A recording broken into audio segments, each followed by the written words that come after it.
বিএনপির ভারপ্রাপ্ত চেয়ারম্যান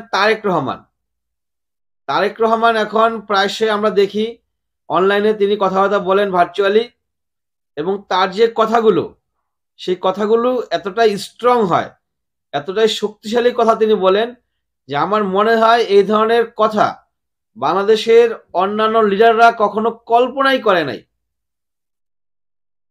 বিশাল গভীর কথা, অত্যন্ত চমৎকার কথা, এবং এই কথাগুলো মানতে গেলে বিএনপির জন্য কিছু কিছু, সকল বিএনপি নয়, কিছু কিছু বিএনপির জন্য এটা অত্যন্ত ক্ষতিকর। আবার না মানলে বিএনপির জন্য বিশাল আকারে ক্ষতিকর। বুঝছেন ব্যাপারটা? মানলেও ক্ষতি, না মানলেও ক্ষতি। এখন সেই জিনিসটা কি? এটা হচ্ছে দিল্লি কা লাড্ডু, খাইলেও পস্তাবেন, না খাইলেও পস্তাবেন। তো ওনার যে কথা, সেই কথাগুলো মানে আসলে আমাদের সকলেরই উচিত মেনে নেওয়া। ক্ষতির কথা বলছিলাম, এটা মুষ্টিমেয় কিছু লোকের সামান্য সময়ের জন্য কিছুটা ক্ষতি হইতে পারে, বাট দীর্ঘমেয়াদে অবশ্যই সকলের মঙ্গল হবে। তিনি বলেছেন 5ই অগাস্ট বাংলাদেশ যখন স্বাধীন হয় দ্বিতীয়বারের মতো, স্বাধীন হওয়ার পরে আমার সহকর্মীদের ভিতরে, বিএনপিদের ভিতরে, বিএনপির লোকজনের ভিতরে একটা অনুভূতি আসছে, নতুন একটা অনুভূতি আসছে। সেটা কি? সেটা হচ্ছে যে আমরা ক্ষমতা পেয়ে গেছি, আমরা সরকার গঠন করে ফেলেছি। এই ধরনের একটা অনুভূতি বিএনপির লোকেদের ভিতরে চলে আসছে, আমার সহকর্মীদের ভিতরে চলে আসছে। তো আমি আপনাদেরকে বলতে চাই যে আপনারা এই ধরনের চিন্তা ভাবনা করবেন না। আমরা এখনো ক্ষমতায় আসি নাই, আমরা রাষ্ট্র গঠন করি নাই, আমরা এখনো বিরোধী দলেই আছি, আমরা সরকার না। অতএব এমন কোনো আচরণ করবেন না যেটা দিয়ে মনে হয় যে আপনারা সরকার গঠন করে ফেলেছেন। এটা আপনাদের জন্য ক্ষতিকর। এটা হচ্ছে দলের ইমেজ, একটা দলের ইমেজকে নষ্ট করতেছে, একটা দলের সম্মান নষ্ট হচ্ছে, একটা দলের প্রতি মানুষের যে ভালোবাসা, সেই ভালোবাসাটা উঠে যাচ্ছে। এবং উনি একটা এক্সাম্পল নিয়ে আসছেন, আত্মীয়র কথা বলেছেন যে আপনি যখন আপনার আত্মীয়র বাড়িতে বেড়াতে যাবেন, তখন আপনার যত ধরনের অপরাধগুলো আছে, যত ধরনের দোষ আছে, সেটাকে আপনি লুকানোর চেষ্টা করবেন এবং তাদের সাথে এমন সব বিহেভ করবেন যাতে মনে হয় যে আপনার মতো সাধু মানুষ পৃথিবীতে আর নাই। কারণ আপনি চান না কখনোই যে আপনার আত্মীয় স্বজন আপনার নেগেটিভ সাইডগুলা বুঝতে পারুক, জানতে পারুক। একইভাবে রাজপথেও আপনাদেরকে কাজ করতে হবে, মানুষ যাতে বুঝতেই না পারে আপনার কোনো খারাপ দিক আছে। সে এমন কোনো আচরণ করা যাবে না, এমন কোনো কর্মকাণ্ড করা যাবে না যাতে মানুষ আপনাকে খারাপ বলে।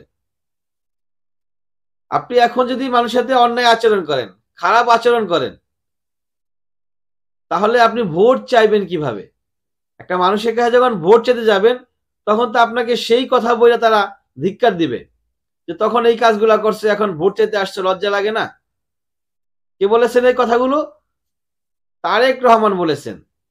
এবং আমি যেটা বলছিলাম যে ক্ষতি, কোন দিক দিয়ে ক্ষতি হবে, তা আমরা জানি বাংলাদেশের অনেক জায়গাতেই তারেক রহমান নিজেই বলেছেন যে চট্টগ্রাম সহ আরো অন্যান্য জায়গায় কিছু উচ্ছৃঙ্খল আচরণ দেখা যাচ্ছে। এই কথাগুলো মানলে তো ওই আচরণগুলো তারা করতে পারতেছে না। টুকটাক খুচরা কিছু লাভ যে হচ্ছিল, সেই লাভগুলো নষ্ট হয়ে যাবে, এটা হচ্ছে ক্ষতি। আর লাভের কথা কোনটা?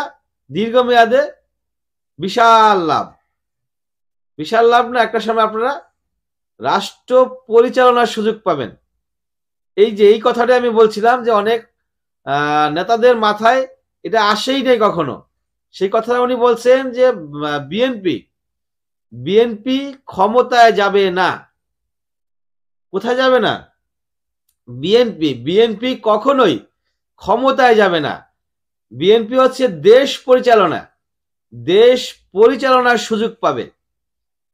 ক্ষমতায় যাওয়া এবং দেশ পরিচালনার সুযোগ পাওয়া, দুইটাকে দুই জিনিস হিসেবে ভাবতে হবে। তারেক রহমান বলছেন এই দুইটা জিনিস হিসেবে ভাবতে হবে, দুইটাকে কখনো এক করা যাবে না। ক্ষমতায় ছিলেন ওই ফ্যাসিস্ট আওয়ামী লীগ যারা পালাইছে, তিনি ভাই বলছেন যে ক্ষমতায় ছিলেন ওই ফ্যাসিস্ট যারা পালাইছে। আমরা ক্ষমতা যেতে চাই না, আমরা দেশ পরিচালনায় অংশগ্রহণ করতে চাই, দেশ পরিচালনার সুযোগ পেতে চাই। তার মানে এটা বুঝতেছেন আপনি বিষয়টা, যে দেশ পরিচালনা এক জিনিস আর ক্ষমতা থাকা আরেক জিনিস। ক্ষমতা হচ্ছে যে আপনি নির্দিষ্ট কিছু লাভের আশায় জোর করে কোনো কিছু পেতে চান, আর সেটাই পূর্ববর্তী সরকার করেছেন। আর বর্তমান বিএনপি সরকার, বিএনপি চাচ্ছেন যে আমরা রাষ্ট্র পরিচালনা করব, জনগণের কাজ করব, দেশের জন্য কাজ করব, দেশের মানুষকে কিভাবে উপকার করা যায়, ভালো রাখা যায়, সেটা নিয়ে আমরা কাজ করব। আমাদের নিজস্ব কোনো ক্ষমতা থাকবে না, সকল ক্ষমতাই থাকবে জনগণের হাতে। জনগণ যা চাইবে আমরা তাই করব।